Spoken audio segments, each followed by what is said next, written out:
Hi hello ನಮಸ್ಕಾರ ವೀಕ್ಷಕರೇ, welcome to spotlight. ಪಯಣ ರೀಲಿಂದ ರಿಯಲ್ಗೆ. ನಾನು ನಿಮ್ಮ ಹರಿಣಿ ನಟರಾಜ್. ಸ್ಪಾಟ್ಲೈಟ್ ವೀಕ್ಷಕರೇ, ಇವತ್ತು ಕೂಡ ನಮ್ಮ ಜೊತೆ ಇದ್ದಾರೆ ಅಭಿಜಿತ್ ಅವರು. ಎಲ್ಲರ ಲೈಫಲ್ಲೂ ಮೊದಲು ಅನ್ನೋದು ತುಂಬಾ ಇಂಪಾರ್ಟೆಂಟ್ ಮತ್ತು ತುಂಬಾ ಸ್ಪೆಷಲ್. ಅವರ ಲೈಫಲ್ಲಿ ಮೊದಲ ಸಿನಿಮಾ ಯಾವುದು ಮತ್ತು ಅವರ ಎಕ್ಸ್ಪೀರಿಯನ್ಸ್ ಹೇಗಿತ್ತು ಅಂತ ತಿಳ್ಕೊಳ್ಳೋಣ. ಬನ್ನಿ, ಅವರನ್ನು ಕಾರ್ಯಕ್ರಮಕ್ಕೆ ಸ್ವಾಗತಿಸೋಣ. ಸರ್ ನಮಸ್ಕಾರ, ಕಾರ್ಯಕ್ರಮಕ್ಕೆ ಸ್ವಾಗತ. ಸರ್, ಫಸ್ಟ್ ಅನ್ನೋದು ತುಂಬ ಇಂಪಾರ್ಟೆಂಟ್ ಮತ್ತು ತುಂಬ ಖುಷಿ ಇರುತ್ತೆ, ಎವ್ರಿ ಫಸ್ಟ್ ಥಿಂಗ್. ಅದೇ ರೀತಿ ನಿಮ್ಮ ಫಸ್ಟ್ ಫಿಲಮ್, ಫಸ್ಟ್ ಸೀನ್ ಯಾವುದು ಮತ್ತು ನಿಮ್ಮ ಎಕ್ಸ್ಪೀರಿಯನ್ಸ್ ಹೇಗಿತ್ತು? ಆಗ ನಾನು ಚಿತ್ರದುರ್ಗದಲ್ಲಿ ಕರಾಟೆ ಕಲಿತಾ ಇದ್ದೆ. ಓಕೆ. ನಾನು ಆಗ ನಮಗೆ ಕೋಚ್ ಆಗಿ ಶಂಕರ್ ಪಾಟೀಲ್ ಅಂತ ಒಬ್ಬ ಆ್ಯಕ್ಟರ್ ಇದ್ರು. ಓಕೆ. ಆಗ ಅವ್ರು ತಗೋತಾ ಇದ್ರು ಕ್ಲಾಸ್ನ, ಅಂದರೆ ನಮಗೆ ಮಾಸ್ಟರ್ ಆಗಿ ಬರ್ತಾ ಇದ್ರು. ಆಮೇಲೆ ಅವರು ಆ್ಯಕ್ಟರ್ ಆದರು. ನೆಕ್ಸ್ಟ್ ಬರ್ತಾ ಬರ್ತಾ ಅವರು ಆ್ಯಕ್ಟರ್ ಆದರು. ಅವರು ನಮಗೆ ಮಾಸ್ಟ್ರು. ಅವರು ಬ್ಯಾಂಗ್ಳೂರಲ್ಲಿ ಆ್ಯಕ್ಟರ್ ಆಗಿ ಟ್ರೈ ಮಾಡ್ತಾ ಇದ್ರು. ಪಕ್ಕದಲ್ಲಿ ಪ್ಯಾರಲಲ್ ಆಗಿ ಸ್ಕೂಲ್ ನಡೆಸ್ತಾ ಇದ್ರು. Indian self defence karate school ಅಂತ ನಡೆಸ್ತಾ ಇದ್ರು. ಅದಕ್ಕೆ ಗ್ರ್ಯಾಂಡ್ ಮಾಸ್ಟರ್ ಬಂದು ನರಸಿಂಹನ್ ಅಂತ. ನಾನು ಅವಾಗ ಅವ್ರ ಶಿಷ್ಯ ಅಲ್ವಾ, ಅವ್ರ ಸ್ಟೂಡೆಂಟ್ ಅಲ್ವಾ. ನಾನು ಬೆಂಗಳೂರಲ್ಲಿ ಆ್ಯಕ್ಟರ್ ಆಗ್ತಾ ಇರ್ತೀನಿ ಅಂತ ಗೊತ್ತಿತ್ತು. ಇಡೀ ನಮ್ಮ 30-35 ಜನ ಸ್ಟೂಡೆಂಟ್ಸಲ್ಲಿ ಮಾಸ್ಟ್ರು ಆ್ಯಕ್ಟರ್ ಆಗಬೇಕು ಅಂತಿದ್ದಾರೆ, ಒಬ್ಬ ಸ್ಟೂಡೆಂಟು ಆ್ಯಕ್ಟರ್ ಆಗಬೇಕು ಅಂತಿದ್ದಾರೆ. ಈ ಟೈಮಲ್ಲಿ ಅವ್ರಿಗೆ ವಿಶ್ವವಿಜೇತ ಉದಯ ಕಲಾನಿಕೇತನ ಅಂತ ಒಂದು ವಿವಿಪುರಮಲ್ಲಿ ಇತ್ತು, ಉದಯ್ ಕುಮಾರ್ ಅವ್ರದ್ದು.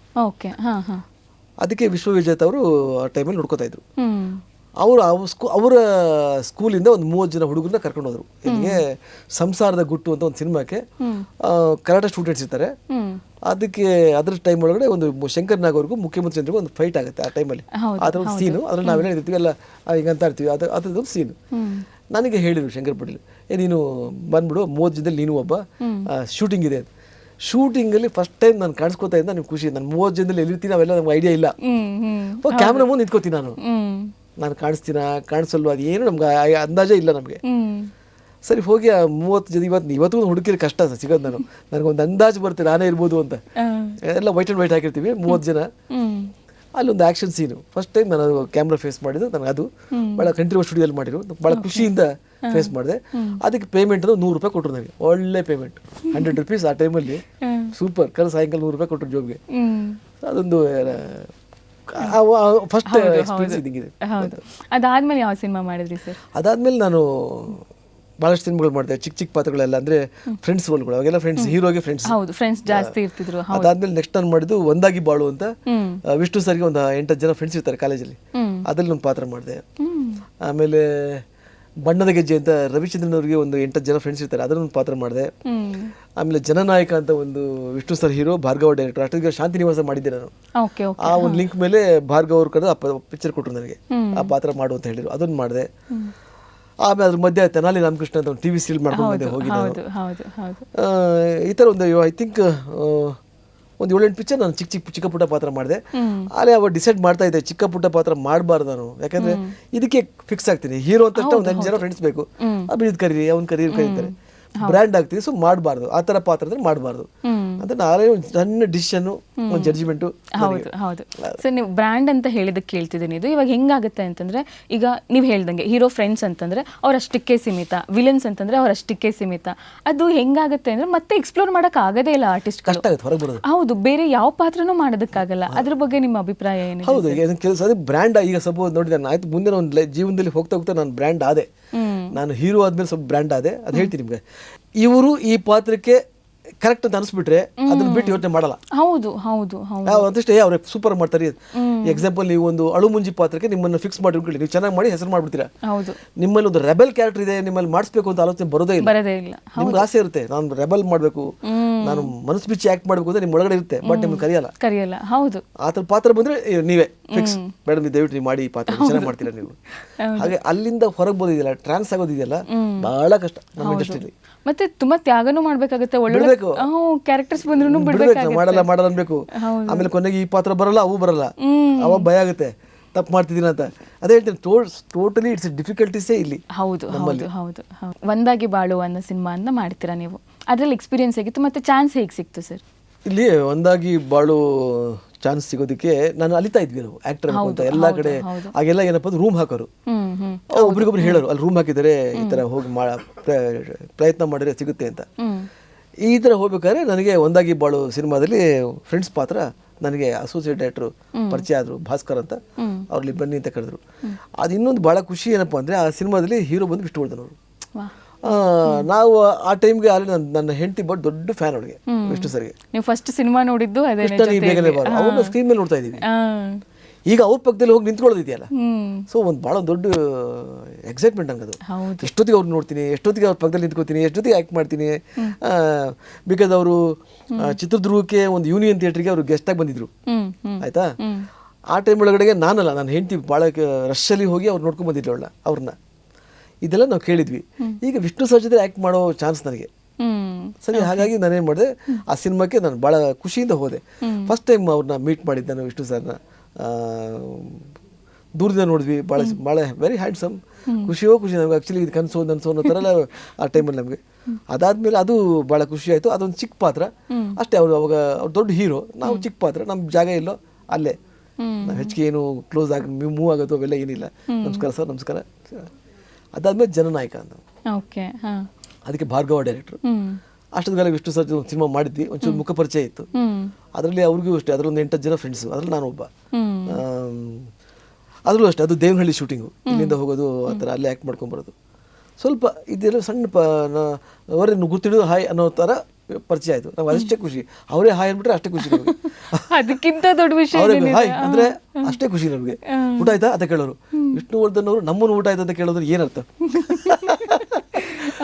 ಅಂತ ಒಂದು ಸಣ್ಣ ಸಣ್ಣ ಸಣ್ಣ ಸಂತೋಷಗಳಿದೆ. ಅದು ಕಂಪ್ಲೀಟ್ ಆಯಿತು. ಆಮೇಲೆ ಬಣ್ಣದ ಗೆಜ್ಜೆ ಅಂತ ಒಂದು ಸಿನಿಮಾ ಮಾಡಿದೆ. ಅದಕ್ಕೆ ರವಿಚಂದ್ರನ್ ಅವ್ರ ಹೀರೋ ಆಗ್ತಾನೆ. ಅವ್ರು ಪ್ರೇಮಲೋಕ, ರಣಧೀರ ಎಲ್ಲ ಸಕ್ಸಸ್ ಕೊಟ್ಟು ಬಣ್ಣದ ಗೆಜ್ಜೆ ಅಂತ ಒಂದು title. S V Rajesh Babu hero director. ಇಲ್ಲಿ ಕೇಳ್ರಿ ಏನಂದರೆ, ನಮ್ಮ ಅವಾಗ ರವಿಚಂದ್ರನ್ ಅವ್ರಿಗೆ ಒಂದು 8 ಜನ ಫ್ರೆಂಡ್ಸು. ನೆಗೆಟಿವ್ ಬಂದು ದೇವರಾಜ್ ವಿಲನ್, ಅವ್ರಿಗೆ ಒಂದು 8 ಜನ ಫ್ರೆಂಡ್ಸು. ನಮ್ಮನ್ನೆಲ್ಲ ಹೊರಗಡೆ ಗುಡ್ಡೆ ಹಾಕೊಂಡ್ರು. ನೋಡ್ತಾ ಇದ್ವಿ, ಒಂದು 20 ಜನ ಇದ್ವಿ. ಯಾರು ಸ್ವಲ್ಪ ಚೆನ್ನಾಗಿ ಕಾಣ್ತಾರೋ ಅವ್ರನ್ನೆಲ್ಲ ಈ ಕಡೆ ಬನ್ರಿ ಹೀರೋ ಫ್ರೆಂಡ್ಸ್, ಸಾಫ್ಟಾಗಿ ಕಾಣ್ತಾರಲ್ಲ ಹೀರೋ ಫ್ರೆಂಡ್ಸು, ಸ್ವಲ್ಪ ರ್ಯಾಶಾಗಿ ಕಾಣ್ತಾರ ವಿಲನ್ ಫ್ರೆಂಡ್ಸು ಅಂತ ಮಾಡಿಬಿಟ್ರು. ಆಮೇಲೆ ಕೇಳಿದ್ರು, ಇದು ಸ್ವಿಮ್ಮಿಂಗ್ ಬರುತ್ತಾ? ಎಲ್ಲರೂ ಬರುತ್ತೆ, ಎಲ್ಲರೂ ಪಾಪ ಎಲ್ಲ ಚೆನ್ನಾಗಿ ಮನೆಯಿಂದ ಬಂದವರೆಲ್ಲ. ನಾನು ಒಬ್ಬನೇ ಸ್ವಲ್ಪ ಒದ್ದಾಡ್ಕೊಂಡು ಬರ್ತಾ ಇದ್ದವರು. ಬೈಕ್ ಓಡ್ಸಕ್ ಬರ್ತಾ? ಬರುತ್ತೆ, ಎಲ್ಲರೂ ಬರುತ್ತೆ. ನಾನು ಬರ್ತೇನೆ, ಬೈಕ್ ಓಡ್ಸಕ್ ಬರಲ್ಲ. ಆದರೆ ಬೈಕ್ ಓಡ್ಸಕ್ ಬರುತ್ತೆ ಅಂತ ಹೇಳಿದೆ, ಆಯ್ತಾ. ಆಮೇಲೆ ಈ ಸ್ಕೇಟಿಂಗ್ ಇದೆ, ಇದರಲ್ಲಿ ಸ್ಕೇಟಿಂಗ್ ಎಲ್ಲ ಬರುತ್ತಲ್ವಾ ಅಂದರು. ಎಲ್ಲರೂ ಬರುತ್ತೆ ಸರ್, ನಾನು ಬರುತ್ತೆ ಸರ್. ಎಲ್ಲಿ ಬರಲ್ಲ ಅಂದ್ರೆ ನಾನು ತೆಗೆದುಬಿಡ್ತಾರೋ, ಯಾಕಂದ್ರೆ ರವಿಚಂದ್ರ ಜೊತೆ ಆಕ್ಟ್ ಮಾಡಬೇಕು, ಅವಕಾಶ ಹೋಗ್ಬಿಡ್ತಲ್ಲ ಅಂತ. ಆಯ್ತಾ, ಡನ್ ಅಂದರು. ಸರಿ, ಫಸ್ಟ್ ಟೈಮ್ ಎಲ್ಲ ಮಾತಾಡಿ ಕನಿಷ್ಕ ಹೋಟ್ಲಿಗೆ ಎಲ್ಲ ಬಂದ್ಬಿಡಿ ನಾಳೆ ಬೆಳಿಗ್ಗೆ ಅಂದರು. ಎಲ್ಲ ಹೋದ್ವಿ, ಎಲ್ಲ ಬೈಕ್ಗಳೆಲ್ಲ ಬಂದು ಅಲ್ಲಿಗೆ. ಶೂಟಿಂಗ್ ಬಂದು MG ರೋಡು. ಕನಿಷ್ಕ ಹೋಟ್ಲಿಂದ ಎಲ್ಲ ಅವ್ರವ್ರ ಗಾಡಿ ಕೊಟ್ಬಿಟ್ಟಿದ್ವಿ. ಈ ಗಾಡಿ ನಿಮ್ಗೆ, ಈ ಗಾಡಿ ತಗೊಂಡು ಎಲ್ಲ MG ರೋಡಿಗೆ ಬಂದ್ಬಿಡಿ, ಕ್ಯಾಮ್ರಾ ಅಲ್ಲಿ ಇರುತ್ತೆ, ಶೂಟಿಂಗ್ ಅಲ್ಲಿ ಮಾಡ್ತಾ ಇದೀವಿ. ಎಲ್ಲ ಸ್ಟಾರ್ಟ್ ಮಾಡಿ ಬುರ್ರದ್ದು ಹೋಗ್ತಾ ಇದ್ದಾರೆ. ನನಗೆ ಗಾಡಿ ಓಡ್ಸೋಕೆ ಬರಲ್ಲ, ಏನು ಮಾಡಲಿ ನಾನು. ನಾನೇನು ಮಾಡಿದೆ, ಅವ್ನು ಗಾಡಿ ತಂದಿದ್ದ, ನಾನು ಕೇಳಿದೆ, ಇದು ಸ್ಟಾರ್ಟ್ ಮಾಡ್ಕೊಡ ಮುಂಚೆ, ಯಾಕೆ ಆಗ್ತಾ ಇಲ್ಲ ಅಂದೆ. ಸ್ಟಾರ್ಟ್ ಮಾಡಿಕೊಟ್ಟೆ. ಫಸ್ಟ್ ಗೇರ್ ಮೇಲೆ ಅಲ್ವಾ? ಹಾಂ ಸರ್, ಮೇಲೆ ಎಲ್ಲ ಕೆಳಗೆಲ್ಲ ಫಸ್ಟ್ ಮೇಲೆ, ಉಳಿದೆಲ್ಲ ಸೆಕೆಂಡ್ ಥರ್ಡ್ ಕೆಳಗೆ. ಹಾಂ, ಗೊತ್ತು, ತಲೆ ಕೆಡಿಸ್ಕೊಬೇಡಿ. ನೋಡಿ, ಕಾನ್ಫಿಡೆನ್ಸ್. ಫಸ್ಟ್ ಗೇರ್ ಹಾಕ್ಕೊಂಡೆ, ಅವ್ನ ಮುಂದೆ ಫಸ್ಟ್ ಗೇರ್ ಮೂವ್ ಅದೇ. MG ರೋಡ್ ತನಕ ಫಸ್ಟ್ ಗೇರ್ ಹೋಗಿದ್ದೀನಿ ನಾನು. MG ರೋಡ್ ತನಕ ಫಸ್ಟ್ ಗೇರ್ ಹೋಗಿ ಹೋಗ್ತಾ ಸೆಕೆಂಡ್ ಹಾಕೋದು, ಮತ್ತೆ ಫಸ್ಟಿಗೆ ಬಂದ್ಬಿಡೋದು. ಆಫ್ ಆಗ್ಬಿಟ್ರೆ ಕಷ್ಟ ಏನದು. First second speed, second third, ಮತ್ತೆ ಸೆಕೆಂಡ್ ಬಾ. ಏನು ಡೌಟ್ ಆಯಿತು, ಫಸ್ಟ್ ಗೇರ್ ಬಂದ್ಬಿಡು. ಹೀಗೆ ಅಲ್ಲಿಂದ ಅಲ್ಲಿ ಹೋಗಿ ಬೈಕ್ ಕಲ್ತ್ಬಿಟ್ಟೆ. ಕಾನಿಷ್ಕ ಹೋಟ್ಲಿಂದ MG ರೋಡ್ಗೆ ಬೈಕ್ ಕಲ್ತ್ಬಿಟ್ಟೆ. ಓಡಿಸ್ತೀನಿ ಬಿಡು ಅಂತ. ಸರಿ, ಅಲ್ಲಿ ಕ್ಯಾಮ್ರಾ ಇಟ್ಟು ಎಲ್ಲ ಬೈಕ್ಗಳು ಬರ್ರದ್ದು ಬರಬೇಕು ಅಂದರು. ನಾನು ಓಡಿಸ್ಕೊಂಡೆ, ಬೈಕ್ ಕಲ್ತ್ಬಿಟ್ಟೆ ನಾನು ಬೈಕ್ ಕಲ್ತಿದ್ದೆ ಅಲ್ಲಿ MG ರೋಡ್. ಇದು ಇಲ್ಲಿ ಕಾನಿಷ್ಕ ಟು MG ರೋಡ್ ನಾನು ಬೈಕ್ ಕಲ್ತಿದ್ದೆ ಅಲ್ಲಿ. ಅಷ್ಟು ಚಿಕ್ಕ ಸ್ಪ್ಯಾನಲ್ಲಿ ಕಲ್ತ್ಬಿಟ್ಟೆ. ಅಂದ್ರೆ ಭಯ, ಎಲ್ಲಿ ಏನ್ ಮಾಡ್ತಾರೋ, ಎಲ್ಲಿ ಮಕ್ಕ ಬಿಡ್ತಾರೋ, ಯಾಕೆ ಒಪ್ಕೊಂಡೆ ಅನ್ಬಿಟ್ರೆ. ಹೌದು, ಆಯ್ತು. ಸ್ಕೇಟಿಂಗ್ ಬರುತ್ತೆ ಅಂತ ಹೇಳಿದೀವಿ. ಆದ್ರೆ ನೋಡಿ, ಸಾಂಗ್ ಎಲ್ಲ ಇದೆ ರವಿಚಂದ್ರ ಅವ್ರಿಗೆ, ಆಮೇಲೆ ಸ್ಕೇಟಿಂಗ್ ಅಲ್ಲಿ ಫ್ರೆಂಡ್ಸ್ಗಳು ಕೂಡ ಆಡ್ಬೇಕು ಅದೆಲ್ಲ, ಆ ಥರ ಇತ್ತು. ಆಮೇಲೆ ಅದನ್ನ ತೆಗಿಲಿಲ್ಲ. ನಾನು ಎಲ್ಲಿ ರೂಮ್ ಮಾಡ್ಕೊಂಡಿದ್ದಲ್ಲ, ಅವರ ಮನೆ ಒಂದರ್ಥ ಸ್ಕೇಟರ್ ಇತ್ತು. ಅದನ್ನ ಕಲಿಯೋದಲ್ಲಿ ದುಡ್ಡಿಲ್ಲ, ಗ್ರೌಂಡ್ಗೂ ಕಲಿಬೇಕು, ಆಗಲ್ಲ. ರಾತ್ರಿ 11 ಗಂಟೆ 12 ಗಂಟೆ ಮೇಲೆ ಸಾಂಕಿ ರೋಡಲ್ಲಿ ಎಲ್ಲ ವೆಹಿಕಲ್ ಖಾಲಿ ಆಗ್ತವೆ, ಬರಲ್ಲ. ಹೋಗೋದು ವೆಹಿಕಲ್ ಹೋಗಿ ಕಟ್ಕೊಂಡು ಮೆಲ್ಲಗೆ ನಿಂತ್ಕೊಳ್ಳೋದು. 2 ಕಾಲು ಜಾರ್ಬಿಟ್ರೆ ದಪ್ಪದ ಬೀಳೋದು, 2 ಕಾಲು ಮೇಲೆ ಹೋಗ್ಬಿಡೋದು. ಗ್ರಿಪ್ ತಗೋಬೇಕಲ್ಲ, ವೀಲ್ಸ್ ಇರುತ್ತೆ ಕೆಳಗಡೆ. ಹಬ್ಬ ಹೆಂಗೆ ಬೀಳ್ತಾ ಇದ್ದಿದ್ರೆ ಹಂಗೆ ಬೀಳ್ತಾ ಇದೆ. ಮತ್ತೆ ಮೆಲ್ಲಿಗೆ ಹೇಳೋದು, ಏನಾದ್ರು ಸಪೋರ್ಟ್ ಒಂದು ಕಾಲು ಇಟ್ಟರೆ ಎದ್ದು ಹೇಳೋದು. ಹಾಗೆ ಅಲ್ಲೇ ಒಂಚೂರು ಮಾಡಿ. ನಿಜವೇ ಹೇಳ್ತೀನಿ, ಒಂದು 5-6 ರಾತ್ರಿಲಿ ಸ್ಕೇಟಿಂಗ್ ಕಲ್ತ್ಕೊಂಡೆ. ಸ್ಕೇಟಿಂಗ್ ಕಲಿತೆ ಅಲ್ಲಿ ನಾನು ಸ್ಕೇಟ್ ಹೊಡೋಕೆ ಬರುತ್ತೆ ನನಗೆ, ಕಲಿತೆ, ರೋಡಲ್ಲಿ ಕಲ್ತ್ಕೊಂಡೆ, ಬಿದ್ದು ಬಿದ್ದು ಬಿದ್ದು ಕಲ್ತ್ಕೊಂಡೆ. ಸರಿ, ನನಗೆ ಎಷ್ಟು ಅಂದರೆ ಸಿನಿಮಾ ಆ್ಯಕ್ಟರ್ ಆಗಬೇಕು ಅನ್ನೋ ಒಂದು ಗೀಳು ಇದೆಯಲ್ಲ, ಗುರಿ ಇದೆಯಲ್ಲ, ಇಷ್ಟೆಲ್ಲ ಬಿದ್ದರೂ ತಡ್ಕೊಳ್ಳೋ ಶಕ್ತಿ ಕೊಡ್ತದೆ. ಹೌದು. ಇಲ್ಲಾಂದ್ರೆ ಏನು ಅಲ್ಲಿಂದ ಬಿದ್ದರೆ 2 ಕಾಲು ಮೇಲೆ ಹೋಗ್ಬಿಟ್ರೆ ಏನಾದ್ರು ಯಾರ ಗತಿ? ಹೌದು. ಕಲ್ತ್ಕೊಂಡು ಆ ಸಿನಿಮಾ ಅದು 2 ವರ್ಷ ಶೂಟಿಂಗ್ ಮಾಡಿದ್ವಿ ನಾವು, 2 ವರ್ಷ ಆಯ್ತು. ಹಾಗಾಗಿ ನನ್ನ ಈ ಟ್ರಾವೆಲಿಂಗಲ್ಲಿ ನನಗೆ ಇದೆಲ್ಲ ಮರೆಯೋಕ್ಕಾಗುತ್ತೆ ದಿನಗಳಿವೆಲ್ಲ. ಹೌದು, ಅಂದ್ರೆ ಇಷ್ಟಿಷ್ಟು ಚಿಕ್ಕ ಚಿಕ್ಕ ಸ್ಪ್ಯಾನ್ಗಳಲ್ಲಿ ಗಾಡಿ ಕಲ್ತು, ಸ್ಕೇಟಿಂಗ್ ಕಲ್ತು. ಓಕೆ, ಗಾಡಿ ಫೈನ್ ಅಂತಂದ್ರೂ ಸ್ಕೇಟಿಂಗ್ ತುಂಬಾ ನಿಂತ್ಕೊಂಡು ನೋಡಿ, ಬ್ಯಾಲೆನ್ಸ್ ಮಾಡಕ್ಕೆ ಆಗಲ್ಲ, ನಿಲ್ಲಕ್ಕೆ ಆಗಲ್ಲ. ಫಸ್ಟ್ ಆಫ್ ಆಲ್ ನಿಲ್ತ್ರೆ ಕಾಲ್ ಮುಂದೆ ಹೋಗ್ಬಿಡುತ್ತೆ. ಫಸ್ಟ್ ನಿಲ್ಲೋದೇ ಬಹಳ ದೊಡ್ಡ ವಿಷಯ, ಆಮೇಲೆ ಮೂವ್ಮೆಂಟ್ ತಗೋಬೇಕು. ಗ್ರಿಪ್ ಬಂದ್ಮೇಲೆ ಓಕೆ. ಹೌದು. ಹಾಗಾಗಿ ಆ ಥರ ಎಲ್ಲ ನನ್ನ ಕಲಿಕೆ ಎಲ್ಲ ಇಲ್ಲೇನೆ. ನನಗೊಂಥರ ಸ್ಕೂಲು, ಕಾಲೇಜು, ಯೂನಿವರ್ಸಿಟಿ ಎಲ್ಲ ಸಿನಿಮಾ ಇಂಡಸ್ಟ್ರಿ, ಎಲ್ಲಾದ್ರೂ ಸಿನಿಮಾ ಇಂಡಸ್ಟ್ರಿ. ಹೌದು. ಸರ್, ರವಿಚಂದ್ರನ್ ಸರ್ ಬಗ್ಗೆ ಏನ್ ಹೇಳ್ತೀರಾ? ಅವ್ರ ಜೊತೆ ಏನಾದ್ರು ಸೀನ್ಸ್ಗಳಿತ್ತಾ ಅಥವಾ? ಇಲ್ಲ, ಅವ್ರ ಜೊತೆ ಒಂದು ರೇಸ್ ಕೋರ್ಸ್ ಅಲ್ಲಿ ಒಂದು ಸೀನು, ಅಂದ್ರೆ ನಮ್ಮನ್ನೆಲ್ಲ ದೂರ ದೂರ ಕೂರ್ಸಿದ್ರು, ಅವ್ರು ಕ್ಯಾಮ್ರಾ ಫೋರ್ಗ್ರೌಂಡ್ ಅಲ್ಲಿ ನಿಂತ್ಕೊಂಡಿದ್ರು. ಆ ಥರದ್ದು ಒಂದು 4-5 ಸೀನ್ ಮಾಡಿದ್ವಿ. ಬಟ್ ನನಗೂ ಅವ್ರಿಗೂ ಹತ್ತಿರದಿಂದ ಇಬ್ರು ಕಾಂಬಿನೇಷನ್ ಸೀನ್ಸ್ಗಳೇನಿಲ್ಲ ಅಷ್ಟೇ. ಅವ್ರ ಜೊತೆ ಅವರು ಆಕ್ಟ್ ಮಾಡಿ ಸಿನಿಮಾಲಿ ಇದ್ದೆ ಅಂತ ಅಷ್ಟೇ ಬಿಟ್ಬಿಟ್ರೆ ಕಾಂಬಿನೇಷನ್ ವರ್ಕ್ ನಮಗೆ ಬರಲಿಲ್ಲ. ಟು ಬಿ ಹಾನೆಸ್ಟ್, ಇಲ್ಲಿವರೆಗೂ ಬಂದಿಲ್ಲ. ಇಲ್ಲಿವರೆಗೂ ಬಂದಿಲ್ಲ. ಒಂದು ಸಿನಿಮಾ ಬಂದಿತ್ತು, ಐ ಥಿಂಕ್ ಒಂದು 15-20 years ಬ್ಯಾಕ್. ಬಟ್ ಅದೇನೋ ಡೇಟ್ಸ್ ಹೊಂದಾಣಿಕೆ ಆಗಲಿಲ್ಲ, ಏನೋ ಗೊತ್ತಿಲ್ಲ. ಅದು ನಾನು ಮಾಡೋಕ್ಕಾಗಲಿಲ್ಲ ಅವ್ರ ಜೊತೆ. ಅವರು ಬಿಸಿ, ನಾನು ಬಿಸಿ ಇದ್ದೆ. ಆ ಟೈಮಲ್ಲಿ ಅದು ಮಾಡೋಕ್ಕಾಗಲಿಲ್ಲ, ಗೊತ್ತಿಲ್ಲ. ಮುಂದೆ ಅವರೊಬ್ಬರ ಜೊತೆ ನಾನು ಆ್ಯಕ್ಟ್ ಮಾಡಿಲ್ಲ ಇಲ್ಲಿವರೆಗೂ. ಇನ್ನೂ ಟೈಮ್ ಇದೆ ಸರ್, ಇನ್ನೂ ಬೇಜಾನ್ ಟೈಮ್ ಇದೆ. ಒಂದು ಪ್ರೋಗ್ರಾಮ್ ಸಿಕ್ಕಾಗ ಹೇಳಿದೆ, ನಿಮ್ಮ ಜೊತೆ ನಾನು ಮಾಡಿಲ್ಲ ಸರ್, ಮಾಡೋಣ ಡೆಫಿನೆಟ್ ಮಾಡೋಣ. ಅವರೊಬ್ಬರ ಜೊತೆ ಆ್ಯಕ್ಟ್ ಮಾಡಿಲ್ಲ, ಮಾಡಬೇಕು. ಕಾನಿಷ್ಕ ಹೋಟೆಲ್ ಅಂದರೆ ಗಾಂಧಿನಗರ ಅಂದರೆ ಕಾನಿಷ್ಕ ಹೋಟೆಲ್ ತುಂಬ ಫೇಮಸ್. ಅದು ಹೆಂಗೆ ಅಂತಂದರೆ ಅದು ಅವಿನಾಭಾವ ಸಂಬಂಧ ಅಂತ ಹೇಳ್ಬೋದು. ಏನು ಹೇಳ್ತೀರಾ ಸರ್?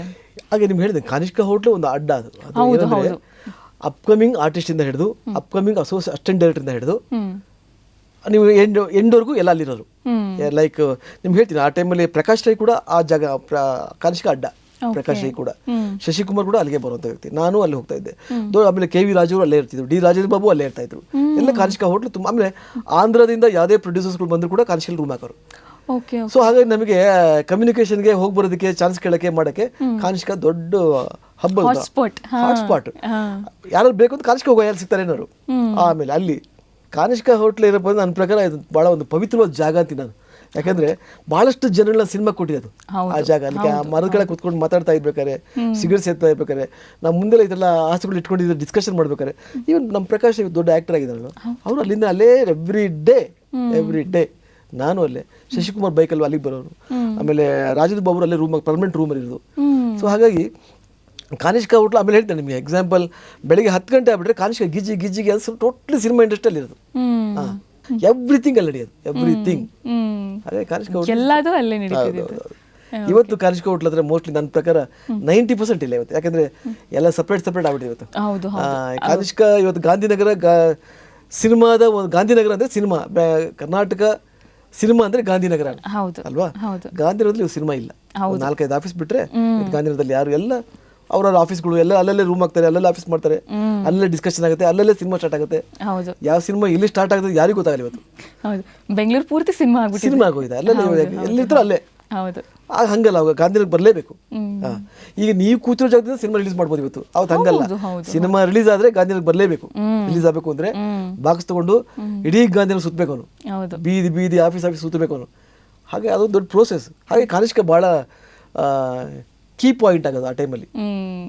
ಹೌದು ಸರ್, ನೀವೆಲ್ಲ ನೋಡಿದ್ರೆ ಇಷ್ಟೆಲ್ಲ ಕಷ್ಟಪಟ್ಕೊಂಡು, ಊಟ ತಿಂಡಿಗೂ ಕಷ್ಟಪಟ್ಕೊಂಡೆಲ್ಲ ಬಂದಿದ್ದ ಕಾಲ. ಬಟ್ ಇವಾಗ ನಮಗೆ ಹೆಂಗಾಗಿದೆ ಅಂತಂದ್ರೆ ಎಲ್ಲದೂ ಫಿಂಗರ್ ಟಿಪ್ಸಲ್ಲಿದೆ.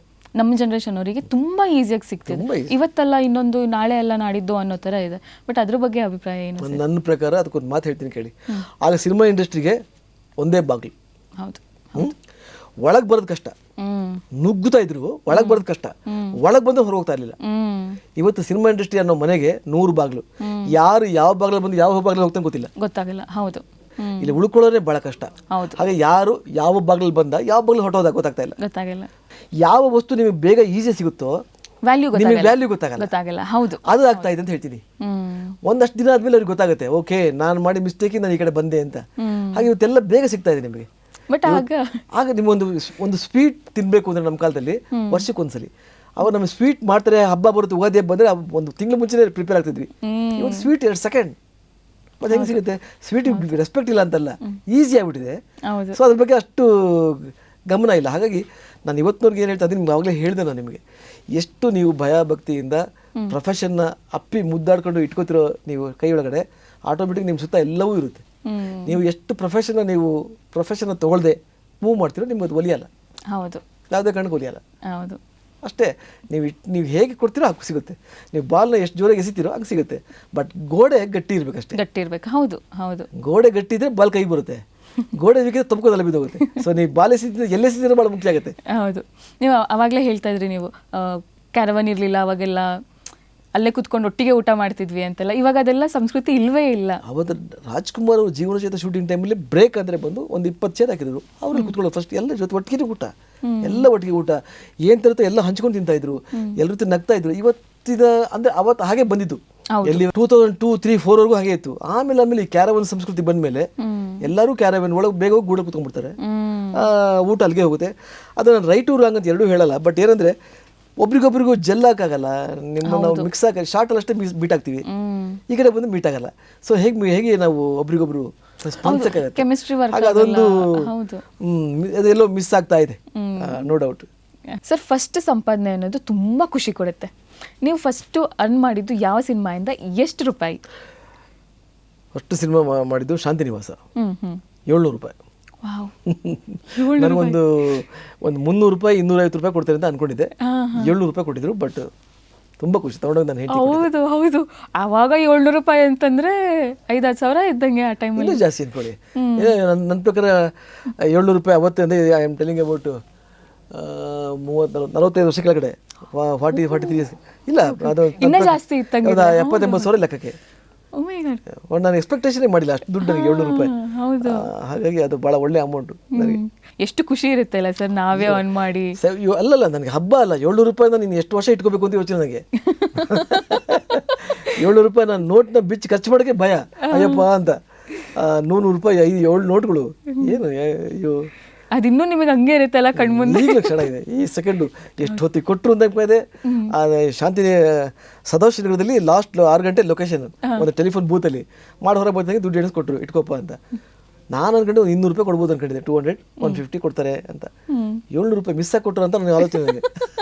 ಮಿಸ್ ಆಗಿಕೊಟ್ರು ಇಲ್ಲಪ್ಪ, ಎಣಸೆ ಕೊಟ್ಟರು ಅವರು. ಒಳ್ಳೆ ಪ್ರೊಡ್ಯೂಸರು. ಹಾಂ ಹೌದು ಸರ್. ಅವಾಗೆಲ್ಲ ಹೆಂಗಿತ್ತು ಅಂತಂದರೆ, ದುಡ್ಡಿಗೆ ಯಾರೂ ಕೆಲಸ ಮಾಡ್ತಾ ಇರಲಿಲ್ಲ. ಸ್ಪೆಷಲಿ ಆ್ಯಕ್ಟರ್ಗಳು ದುಡ್ಡಿಗೆ ಯಾರೂ ಕೆಲಸ ಮಾಡ್ತಾ ಇರಲಿಲ್ಲ. ಚಾನ್ಸ್ ಸಿಗಲಿ, ಮುಂದೆ ನೋಡ್ಕೊಳ್ಳೋಣ, ನಾನು ಬರಬೇಕು, ನಾನು ಇಂಥವ್ರ ಜೊತೆ ಆ್ಯಕ್ಟ್ ಮಾಡಬೇಕು ಅನ್ನೋದೇ ಇತ್ತು. ಬಟ್ ಇವಾಗ ಹೆಂಗಾಗಿದೆ ಅಂದರೆ, ಕತೆ ಕೇಳಲ್ಲ, ಏನೂ ಕೇಳಲ್ಲ, ಫಸ್ಟ್ ಪೇಮೆಂಟ್. ಹೌದು. ದಿನಕ್ಕೆ ಎಷ್ಟು ಕೊಡ್ತೀರಿ? ಹೌದು. ಎಷ್ಟು ನನ್ನ ಪೇಮೆಂಟ್? ನಾನು ಅಷ್ಟು ಅಲ್ಲಿ ಮಾಡಿ ಅಲ್ಲಿ ಮಾಡಿದಿರಿ, ನನ್ನ ಪೇಮೆಂಟ್ ಇದು. ಫಸ್ಟ್ ಆಫ್ ಆಲ್ ನೀವು ಯಾರ ಜೊತೆ ಕೆಲಸ ಮಾಡ್ತೀರಿ, ನಿಮ್ಮ ಕಾಂಬಿನೇಷನ್ ಯಾರಿದ್ದಾರೆ, ನಿಮ್ಮ ಪಾತ್ರ ಏನು, ಪಾತ್ರದಿರೋ ವೆಯ್ಟ್ ಏನು, ಈ ಪಾತ್ರ ನಾನು ಮಾಡಿದ್ರೆ ನಾನು ಮುಂದಿನ ಫ್ಯೂಚರ್ ಕೂತ್ಕೊಳುತ್ತೆ ಯೋಚನೆ ಮಾಡ್ತಾನೆ ಇಲ್ಲ. ನನಗೆ ಆಶ್ಚರ್ಯ ಆಗುತ್ತೆ. ನಾನು ಪ್ರೊಡ್ಯೂಸ್ ಮಾಡಬೇಕಾದ್ರೆ ನಾನು ಕೆಲವು ಆರ್ಟಿಸ್ಟ್ ಕೇಳ್ತೀನಲ್ಲ, ನಾನು ಲಾಸ್ಟ್ ವಿಷ್ಣು ಸಿನಿಮಾ ಪ್ರೊಡ್ಯೂಸ್ ಮಾಡ್ಬೇಕಾದ್ರೆ ಕೆಲವು ಆರ್ಟಿಸ್ಟ್ ಕೇಳಿದೆ, ನನ್ನ ತಲೆಯಲ್ಲೇನು ನೀವೇನು ಕೊಡ್ತೀರ ತಗೋತೀವಿ ಬಿಡಿ ಸರ್ ಅಂತ ನನ್ನ ತಲೆಯಲ್ಲಿ. ಅವ್ರು ನೀಟಾಗಿ ನಾನು ಪೇಮೆಂಟ್ ಕೇಳಿದ್ರು. ನಾನು ಪರ್ ಡೇ ಎಷ್ಟು ಕೊಡ್ತೀರಾ ಸರ್ ಅಂತ. ಪರ್ ಡೇ ಕೇಳೋ ಮಟ್ಟಿಗೆ ಇವ್ರು ಇದ್ದಾರಾ ಅನ್ನೋ ಥರ ನಂಗೆ ಆಲೋಚನೆ ಬಂತು. ಓಕೆ ಟ್ರೆಂಡ್ ಚೇಂಜ್ ಆಗಿರ್ಬೋದು, ನಾನು ಚೇಂಜ್ ಆಗಬೇಕು ಅಂತೇಳಿ, ಆಯಿತು ನೀವು ಏನು ಕೇಳ್ತೀರಾ ಹೇಳಿ ಅಂತೇಳಿ ಮಾಡಿದ್ದುಂಟು. ಅವ್ರ ಪಾತ್ರ ಕೇಳಲೇ ಇಲ್ಲ ನನ್ನ, ಏನು ಪಾತ್ರ, ಎಷ್ಟು ದಿನ ಬರುತ್ತೆ, ಆತನ ಆಮೇಲೆ ಕತೆ ಏನು ಕೇಳಲಿಲ್ಲ. ಓಕೆ, ಅಂದರೆ ನೀವು ಹೇಳಿದಂಗೆ ಕರೆಕ್ಟ್. ಇವತ್ತು ಹಣ ಬೇಕು, ಖಂಡಿತ ಹಣ ಬೇಕು. ಬಟ್ ಅದು ನೀವು ಲೈಫ್ ಲಾಂಗ್ ಯೋಚನೆ ಮಾಡಿದರೆ ಹಣದ ಜೊತೆಗೆ ನೀವು ಪಾತ್ರನೂ ಯೋಚನೆ ಮಾಡಬೇಕಾಗುತ್ತೆ. ನೀವು ಸ್ಕ್ರೀನ್ ಪ್ರೂವ್ ಮಾಡಿಬಿಟ್ರೆ ನಿಮ್ಗೆ ಆಟೋಮೆಟಿಕ್ 30 ಆಫರ್ ಬರುತ್ತೆ. ನೀವು ಕೇಳಿದ್ದಕ್ಕಿಂತ 10 ಟೈಮ್ಸ್ ಬರುತ್ತೆ ದುಡ್ಡು. ಅದನ್ನು ಯೋಚನೆ ಮಾಡಬೇಕಾಗತ್ತೆ. ನಾನು ಮೊನ್ನೆ ಕೂಡ ಒಂದು ಯಾವುದೋ ಪ್ರಾಜೆಕ್ಟ್ ನಾನು ಮಾಡಿದೆ, ಹೇಳ್ತೀನಿ. ಯಾವೊಂದು ಹಾರ್ಡ್ಲಿ 2 months ಬ್ಯಾಕ್ ನಾನು ಕೇಳಿದ ರೇಟ್ಗಿಂತ ಭಾಳ ಕಮ್ಮಿ ಕೊಟ್ಟರು ಅವರು. ನಾನು ಏನೋ ಒಂದು ಪೇಮೆಂಟ್ ಕೇಳಿದೆ, ಅದು ತುಂಬ ಕಮ್ಮಿನೇ ಕೊಟ್ಟರು. ಬಟ್ ಆದರೆ ಬ್ಯಾನರ್, ನನ್ನ ಪಾತ್ರ ನನಗೆ ಗೊತ್ತು, ಇದು ನನಗೆ ಕ್ಲಿಕ್ ಆಗುತ್ತೆ ಅಂತ. ಆ ಕಾರಣಕ್ಕೆ ನಾನು ಮಾಡಿ ಬಂದೆ. ಅವ್ರಿಗೆ ಗೊತ್ತು, ಅವ್ರು ಹೇಳಿದರು, ಹೌದು ಸರ್ ನಾವು ನಿಮಗೆ ಕಮ್ಮಿ ಕೊಡ್ತಾ ಇದ್ದೀವಿ, ಆದರೆ ನಮಗೆ ಕೆಪಾಸಿಟಿ ನಮ್ಮ ಸ್ವಲ್ಪ ಈ ಟೈಮಲ್ಲಿ ನಮ್ಮ ಶಕ್ತಿ ಇಷ್ಟೇ, ನಾವು ಅದನ್ನು ಮುಂದೆ ನಿಮ್ಗೆ ಅದನ್ನ ಫುಲ್ಫಿಲ್ ಮಾಡ್ಕೊಡ್ತೀವಿ ಅಂತ ಹೇಳಿದರು. ಬಟ್ ಆದರೆ ನನಗೆ ಗೊತ್ತಾಯಿತು ಆ ಪಾತ್ರ ನನಗೆ ಭಾಳ ಹೆಲ್ಪ್ ಮಾಡುತ್ತೆ ಅಂತ. ಹಾಗೆ ನಾನು ಅದು ಮಾಡಿಬಿಟ್ಟು ಬಂದೆ 2 months ಬ್ಯಾಕ್. ಅಂದರೆ ನನಗೆ ನನಗೆ ಅವಶ್ಯಕತೆ ಇದೆ. ಬಟ್ ಆದರೆ ನಾನು ಪಾತ್ರ ನೋಡಿದೆ, ಬ್ಯಾನರ್ ನೋಡಿದೆ. ಹೌದು ಹೌದು, ಡೆಫಿನೆಟ್ ಗ್ಯಾರಂಟಿ ಮುಂದೆ ನಂಗೆ ಹೆಲ್ಪ್ ಮಾಡುತ್ತೆ. ಹೌದು ಸರ್. ಅಂದರೆ ಇವಾಗ ಈ ಮಾತು ಹೇಳಿದ್ದಕ್ಕೆ ಕೇಳ್ತಾ ಇದ್ದೀನಿ, ಇವಾಗ ಬರೋ ಹೆಣ್ಮಕ್ಳಾಗ್ಬೋದು ಗಂಡು ಮಕ್ಕಳಾಗ್ಬೋದು ಆ್ಯಕ್ಟರ್ಸ್ಗಳು ಅವ್ರಿಗೆ ಏನು ಹೇಳೋಕ್ಕೆ ಇಷ್ಟಪಡ್ತಾರೆ ಅಂದರೆ, ಫಸ್ಟು ನೀವೇನಾದರೂ ಒಂದು ಆ್ಯಕ್ಟ್ ಮಾಡ್ತಿದ್ದೀರಾ ಅಂದರೆ ಏನನ್ನು ನೋಡಬೇಕು ಫಸ್ಟು? ನಾನು ಕೇಳಿದ್ರೆ ಫಸ್ಟು ಯಾರು ಡೈರೆಕ್ಟರು, ಯಾರು ಬ್ಯಾನರು, ಯಾರು ಪಾತ್ರ. ಯಾಕಂದರೆ ಇಷ್ಟೆಲ್ಲರ ಪಕ್ಕದಲ್ಲಿ ಲೈಫ್ ಅಂತ ಇರುತ್ತೆ, ಹೌದು, ಅದಕ್ಕೆ ಹಣ ಬೇಕು. ಹೌದು, ಹಾಗಾದ್ರೆ ನಾನು ಟೋಟಲಿ ಸ್ಯಾಕ್ರಿಫೈಸ್ ಮಾಡಿ ಅಂತ ಹೇಳೋಕ್ಕಾಗಲ್ಲ. ಹೌದು. ಆದರೆ ಎಲ್ಲೋ ಒಂದು ಕಡೆಗೆ ಚಿಕ್ಕದಾಗಿ ಒಂಚೂರು ಕಾಂಪ್ರಮೈಸ್ ಆಗಿ ಆ ಪಾತ್ರನ ಒಪ್ಕೊಂಡು ಮಾಡಿ ಬಂದರೆ ಒಳ್ಳೇದು ಫ್ಯೂಚರ್ಗೆ. ಅಂತಂದರೆ ನೀವು ಟೋಟಲಿ ಕಾಂಪ್ರಮೈಸ್ ಆಗೋ ಅವಶ್ಯಕತೆ ಇಲ್ಲ. ಹಾಂ, ಹೌದು, ಹೌದು. ಸ್ವಲ್ಪ ನೀವು 10 ರೂಪಾಯಿ ಕೇಳಿದರೆ ಅವರೊಂದು ಪಕ್ಷ 5-6 ರೂಪಾಯಿ ಕೊಟ್ಟರೆ, ಪಾತ್ರ ಚೆನ್ನಾಗಿದ್ರೆ, ಡೈರೆಕ್ಟರ್ ಚೆನ್ನಾಗಿದ್ರೆ ನೀವು ಮಾಡಿದರೆ ಒಳ್ಳೇದು. ಯಾಕಂದರೆ ಮಾಡಿದರೆ ಡೆಫಿನೆಟಾಗಿ ನೀವು ಪ್ರೂವ್ ಆಗ್ತೀರಾ ಸ್ಕ್ರೀನಲ್ಲಿ. ಹೌದು. ಸೊ ಇನ್ನೊಂದು 4 ಜನ ನೋಡ್ತಾರೆ ಅಂದರೆ ಎಷ್ಟು ಚೆನ್ನಾಗಿ ಆ್ಯಕ್ಟ್ ಮಾಡ್ತಾರಲ್ಲ ಇವರು, ಈ ಪಾತ್ರ ಮ್ಯಾಚ್ ಆಗ್ತಾರಲ್ವ, ಯಾಕೆ ನಮ್ಮ ಸ್ಕ್ರಿಪ್ಟಲ್ಲಿ ಯಾಕೆ ಹಾಕಬಾರ್ದು ಅಂತ ಆಟೋಮೆಟಿಕ್ ಥಾಟ್ ಬಂದ್ಬಿಡುತ್ತೆ. ಹಾಗಾಗಿ ಅದನ್ನು ಫಾಲೋ ಮಾಡಿದ್ರೆ ಒಳ್ಳೇದು ಅಂತ ನನ್ನ ಫೀಲ್ ಅಷ್ಟೇ. ಹೌದು, ಹೌದು. ಸರ್, ಇಷ್ಟೆಲ್ಲ ಮೂವೀಸ್ಗಳನ್ನ ಮಾಡ್ತಾ ಇದ್ರಿ, ನೀವು ಸೀರಿಯಲ್ಸ್ಗಳನ್ನ ಮಾಡೋಕ್ಕೆ ಶುರು ಎಲ್ಲ ಮಾಡಿದ್ರಿ. ಅವಾಗೆಲ್ಲ ಅಪ್ಪ ಅಮ್ಮನ ಹತ್ರ ಹೇಳ್ತಾ ಇದ್ರ? ಅಪ್ಪ ಅಮ್ಮ ನೋಡೋರ? ತೆನಾಲಿ ರಾಮಕೃಷ್ಣ ಮಾಡಿದಾಗ ಹೇಳಿದೆ, ಯಾಕೆಂದರೆ ಅದು ಆಲ್ ಓವರ್ ಕರ್ನಾಟಕ ಬರ್ತಾ ಇತ್ತು. ಓಕೆ. ಸ್ಕ್ರೀನಲ್ಲಿ ನೋಡೋಷ್ಟು, ಥಿಯೇಟರ್ ನೋಡೋಷ್ಟು ಪಾತ್ರ ನಾನು ಮಾಡಿರಲಿಲ್ಲ ಹೋಗಿ ನೋಡುವಂಥದ್ದು. ತೆನಾಲಿ ರಾಮಕೃಷ್ಣ ಮಾಡಿದಾಗ ಬಿಕಾಸ್ ಕೃಷ್ಣದೇವರಾಯ ಪಾತ್ರ ಮಾಡಿದವರು ಕನ್ನಡದಲ್ಲಿ ಡಾಕ್ಟರ್ ರಾಜ್ಕುಮಾರ್ ಅವರು. ಈಗ ಅವರು ಮಾಡಿದಂಥ ಪಾತ್ರ ನಾನು ಮಾಡ್ತಾ ಇದ್ದೀನಿ ಅಂದಾಗ ನನಗೊಂದು ಹೆಮ್ಮೆ ಅದು. ಹೌದು, ಅವ್ರು ಮಾಡಿಬಿಟ್ಟಿದ್ದ ಪಾತ್ರ ಅದು. ಹೌದು. ಸೊ ಹಾಗೆ ಯಾಕೆಂದರೆ ಅದು ನನಗೊಂದು ನನ್ನ ಸಕ್ಸಸ್ ಡೈರಿನಲ್ಲಿ ಅದೊಂದು ಪಾತ್ರ ನನಗೆ ಉಳ್ಕೊಳ್ತಿದ್ದೆ. ಸೊ ನಾನು ಮಾಡಿದೆ ಆ ಪಾತ್ರ. ಈಗ ಎಷ್ಟೋ ಜನಕ್ಕೆ ಎಷ್ಟೋ ಪಾತ್ರಗಳು ಸಿಕ್ಕಿರಲ್ಲ. ಹೌದು, ಹೌದು. ನಾನು ಮಾಡಿದೆ ಆ ಪಾತ್ರ. ಸೊ ನನಗೆ ಬ್ಲೆಸ್ಡ್ ನಾನು. ಹೌದು. ನಾನು ಎಷ್ಟು ಥ್ಯಾಂಕ್ಸ್ ಹೇಳಿದ್ರು ಸಾಲ ದೇವರಿಗೆ. ಆಮೇಲೆ ಹಾಗಾಗಿ ನಾನು ಹೇಳಿದೆ, ಅವರು ಅದನ್ನು ಊರಲ್ಲಿ ಟಿ ವಿ ನೋಡಿದ್ರೆ ಖುಷಿಯಾಗಿರುತ್ತೆ, ಒಳಗಡೆ ಖುಷಿಯಾಗಿರುತ್ತೆ. ಓಕೆ, ಮಗನ ನಾವು ಈ ಥರ ನೋಡಿದ್ವಿ ಅಂತ. ಅದು future what next is not proved. ಇದು ಮಾಡಿದಾನಷ್ಟೇ. ಆಮೇಲೆ ಮದುವೆ ಆಗಿದೆ, ಮಗು ಇದೆ. ಆಮೇಲೆ ಕಲಾವಿದ್ರ ಬದುಕು ಹೇಗಪ್ಪ ಅಂದರೆ ಹೇಳೋಕ್ಕಾಗಲ್ಲ. ಹೇಗೆ ಬೇಕಾದ್ರೂ ಡಿವಿಷನ್ ತೊಗೊಂಡ್ಬಿಡುತ್ತೆ, ಹೇಗೆ ಬೇಕಾದ್ರೂ ಟ್ವಿಸ್ಟ್ ತೊಗೊಂಡ್ಬಿಡುತ್ತೆ. ಹಾಗಾದೆಲ್ಲ ಅವ್ರಿಗೆ ಗೊತ್ತಿತ್ತು. ಬಟ್ ಆದರೆ ಪರ್ಸ್ನಲಿ ನೋಡಿದಾಗ ಚೆನ್ನಾಗಿ ಮಾಡಿದ್ಯಾ, ಚೆನ್ನಾಗಿ ಕಾಣ್ತೀಯಾ ಅಂತ ಹೇಳಿದ್ದುಂಟು ಸರ್. ಹಾಗಾಗಿ ಅದನ್ನು ದೇ ಎಂಜಾಯ್ಡ್. ಆಮೇಲೆ ಅವರು ಫಸ್ಟ್ ಟೈಮ್ ನೋಡಿದ್ದೆ ಅವರು ನನ್ನ ಪ್ರಕಾರ ಜೀವನ ಚೈತ್ರ. ಅವರು ಥಿಯೇಟ್ರಲ್ಲಿ ಹೋಗ್ಬಿಟ್ಟು ನೋಡಿ ಖುಷಿಯಾಗಿ ಹಗ್ ಮಾಡಿ ಹತ್ತಿದ್ದೆ ಜೀವನ ಚೈತ್ರ ನೋಡಿದಾಗ. ಯಾಕಂದರೆ ಅವ್ರ ಪಕ್ಕದಲ್ಲಿ ನಾನು ಅಂಥ ಒಂದು ಪಾತ್ರ ಮಾಡಿದ್ದೆ. ಹೌದಾ? ಹಾಗೆ ಫಸ್ಟ್ ಆಫ್ ಆಲ್ ಅವರು ಫುಲ್ಫಿಲ್ ಆಗಿದ್ದೆ ಅವತ್ತು ಆ ಪಿಕ್ಚರ್ ನೋಡಿ. ಜೀವನ 91ರಲ್ಲಿ ಸಾರ್ಥಕತೆ. ಬಹಳ ಒಳ್ಳೆ ಮಗನ ಹೆತ್ತಿದ್ದಕ್ಕೂ ಸಾರ್ಥಕ ಆಯ್ತು ನಮ್ಮ ಬದುಕು ಅಂತ. ಯಾಕಂದ್ರೆ ಅವ್ರು 4 ಜನ ಹೇಳ್ಕೊಬೋದಲ್ಲ, ಅವ್ರ ಜೊತೆ ಆ್ಯಕ್ಟ್ ಮಾಡಿದ್ದಾನೆ, ಒಂದು ಒಳ್ಳೆ ಪಾತ್ರ. ಹಾಗಾಗಿ ಅವ್ರ ಕಣ್ಣಲ್ಲಿ ಖುಷಿಯಾಗಿದ್ದು ನಾನು ಅವತ್ತು ನೋಡಿದ್ದಾನೆ ಜೀವನ ಚೈತ್ರ ನೋಡಿದಾಗ. ಓಕೆ ಸರ್, ನಿಮ್ಮ ಹತ್ರ ಮಾತಾಡ್ತಾ ಎಪಿಸೋಡ್ ಹೇಗೆ ಹೋಯ್ತು ಅನ್ನೋದೇ ಗೊತ್ತಾಗ್ತಿಲ್ಲ. ನಿಮ್ಮ ಸಮಯನ ನಮ್ಮ ಜೊತೆ ಕಳೆದಿದ್ದಕ್ಕೆ, ಇಷ್ಟೆಲ್ಲ ಶೇರ್ ಮಾಡ್ಕೊಂಡಿದ್ದಕ್ಕೆ ತುಂಬ ಧನ್ಯವಾದಗಳು ಸರ್. Thank you. ನೀವು ಅಷ್ಟೇ ಚೆನ್ನಾಗಿ ಮಾತಾಡ್ಸಿದ್ರಿ, ನಾನು ಮಾತಾಡ್ತಾ ಇದ್ದೀನಿ. ನಿಮಗೂ ಅಷ್ಟೇ thank you very much. Thank you sir. So ವೀಕ್ಷಕರೇ, ನೋಡಿದ್ರಲ್ಲ ನಮ್ಮ ಅಭಿಜಿತ್ ಸರ್ ಅವರ ಮೊದಲ ಸಿನಿಮಾ ಯಾವುದು ಮತ್ತು ಅವರ ಎಕ್ಸ್ಪೀರಿಯನ್ಸ್ಗಳನ್ನ ನಾವಂತೂ ತಿಳ್ಕೊಂಡ್ವಿ. ನಾನಂತೂ ಈ ಸಂಚಿಕೆನ ತುಂಬಾ ಎಂಜಾಯ್ ಮಾಡಿದೆ.